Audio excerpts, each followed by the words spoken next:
भुजंगराव पुन्हा आले तुम्हाला भेटायला, ती सगळे कार्यकर्ते घेऊन. हाय का आता?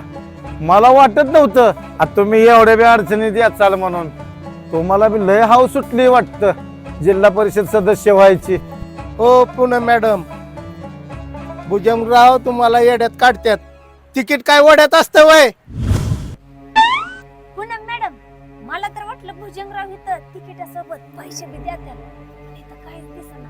होय उपसरपंच, ह्यांना काय येड बी लागले काय? निवडणूक आयोगासारखं पैसा पैसा पैसाच आहे. अहो चेअरमन, तुम्हाला माहित नाही राजकारणात सगळा पैशाचाच बाजार आहे. तुम्हाला खरं वाटत नसेल? भुजंगरावला इतरा. ओ डेपुटी, तुम्ही त्या आबापासून आता आलाय. आपला पैशावर खेळ नसतो, डायरेक्ट ह्याच्यावर खेळ असतो.